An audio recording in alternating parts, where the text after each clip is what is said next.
Hello everyone, this is a tutorial for all of you who want to dip your toes into the ocean of music theory. We'll break down what notes and scales are in a beginner-friendly way and show you how to use them in Soundation to make music. Let's start with the notes. Notes refer to specific sound wave frequencies. The faster the frequency, the higher the note. But you can think of them more as the building blocks of music, much like letters are to language. In fact, musical notes share their labels with the alphabet. You have the notes A, B, C, D, E, F, and G. On a piano or a keyboard, these are all the white keys. And you can use the black keys as landmarks to figure out where these notes are. You have these clusters of 2 or 3 black keys. Find a group of 3 black keys. The white key to the right of the middle black key is the A note. And then continue up the alphabet with B, C, D, E, F, and G. And then we're back to A, since the notes just repeat up and down. The C note lies before the 2 black keys. This will usually be the first note on the left of the keyboard. To get the name of the black keys, simply start with the white key next to it to the left or the right and make it sharp or flat. Let's take the black key to the right of the C note. This can be called a C sharp since it's a raised C. The sharp symbol looks like a hashtag. However, this can also be seen as a lowered D. It would then be called a D flat. The flat symbol looks like a lowercase b. It doesn't matter much which one you call it. In certain contexts, it can make more sense to call it one over the other, but that's not anything you need to worry about right now. The same logic goes for all other black keys. So you have the C sharp, D sharp, F sharp, G sharp, and A sharp. Or alternatively, the D flat, E flat, G flat, A flat, and B flat. You'll notice that there is no black key between E and F or B and C. The notes with the same names, like this C, this C, this C, are the same note but at different octaves, meaning they'll be lower or higher in pitch. You can think of octaves as different shades of the same color. If you want to refer to a note in a specific octave, you can add the number at the end of the note. A lower number will be a lower octave, and a higher number will be a higher octave. Let's get into Soundation to apply what we learned. First, load an instrument by going to the Sound library and choosing Instrument Presets. Look for a piano or whatever you like. Then drag in the preset, double-click in the arrangement area to create a note clip, and double-click to open the clip in the note clip editor. Here you can see the piano tilted on its side. You can click to preview the notes on the side. Double-click here to add your own notes. You can also choose the pencil tool to single-click notes in. Click on the note or drag it around and you'll see what note it is and at what octave. For simplicity, all black keys are labeled as sharps, but remember that they can also be considered flats. Moving the notes up and down will change the pitch, and moving the notes left or right will change at what time they will play. Press play to hear what you drew in. Now that we got a grasp on notes, let's move on to scales. A scale is a collection of notes played in a specific order, and each scale has a distinct musical character. Scales form the foundation of melodies and harmonies in music. Scales are built from a string of intervals, and without diving too much into it, an interval is the space between 2 notes. We measure these intervals in terms of semitones, also known as half steps or half tones. For simplicity, I will only refer to them as semitones in this video. A semitone is the smallest distance between 2 notes on the piano, like moving from one key to the very next key, black or white. A whole tone, also known as a whole step, consists of 2 semitones.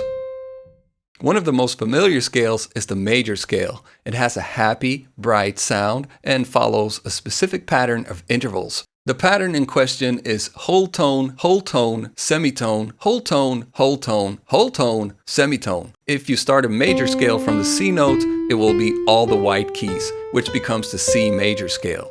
Super easy to remember. But it's the same formula for all other major scales. Let's bring it into Soundation. To get a D major scale, for example, start on D, go up 2 semitones to E, go up 2 semitones to F sharp, go up 1 semitone to G, go up 2 semitones to A, go up 2 semitones to B, go up 2 semitones to C sharp, and then it's 1 more semitone to get back to D 1 octave up. It could be a bit hard to remember this pattern, so a little trick to get any major scale is to draw the notes in C major, select all the notes, and use the arrow keys to move all of them up or down to where you want them. If you, for example, want a G major scale, move all of the notes so that the bottom note lands on G. And that's a G major scale. Moving notes like this is called transposing, by the way. Another common scale is the natural minor scale. It's known for its melancholic sound and has a different interval pattern, which is whole tone, semitone, whole tone, whole tone, semitone, whole tone, whole tone. To turn the C major scale into a C minor scale, we have to flatten the E, A, and B notes.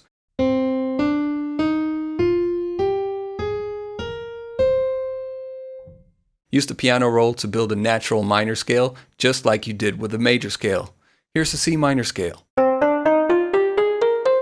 But there's also a minor scale which uses all the white notes, and that's A minor.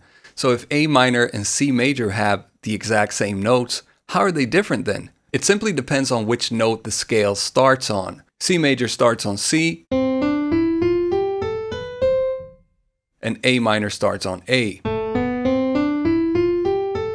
Scales that use the same notes but just in a different order are called relative scales because they're related to each other. Every major scale has a relative minor scale and vice versa. To get any minor scale, you can use the same trick as before by drawing in an A minor scale using only the white keys and transposing it. Now comes the fun part, applying scales to create melodies. Think of a scale as a set of allowed notes for a particular mood. By using only the notes of a specific scale, you can make sure that your melody sounds harmonious. Use a major scale for a happy and bright mood.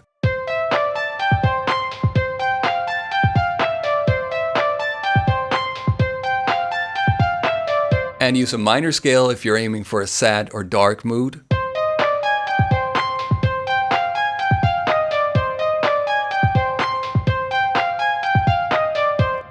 Try ascending notes to give your melody an uplifting feeling.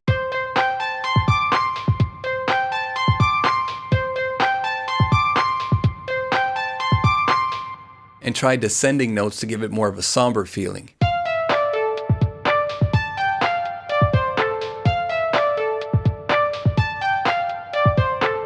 Don't forget to play around with rhythms, note lengths, and dynamics. The timing and intensity of your notes can dramatically affect the mood of your melody.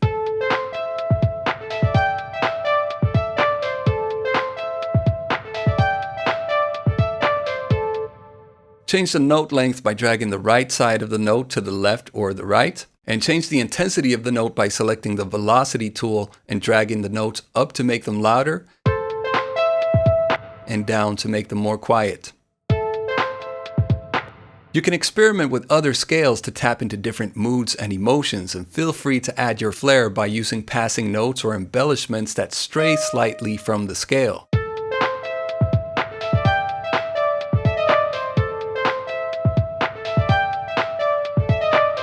These deviations can add complexity and personality to your melodies. You can also activate the virtual keyboard and use your computer's keyboard to play melodies by hand.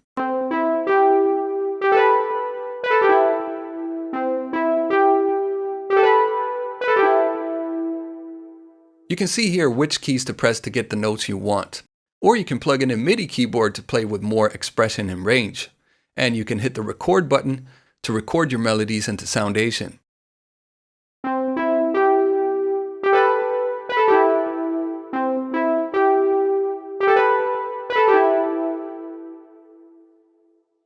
Double-click on the recorded clip to open the note editor and make any changes you want, just like before. Remember that creating captivating melodies takes practice. Don't be discouraged if your first attempts don't sound like a symphony. Keep trying out different ideas, listening, and refining your melodies, and over time, you'll develop your unique musical voice. Something else you can use scales for is chords, so check out our videos on how to build chords and progressions. Thank you so much for tuning in today. If you found this tutorial helpful, don't forget to give it a thumbs up and subscribe for more content like this. And keep making music.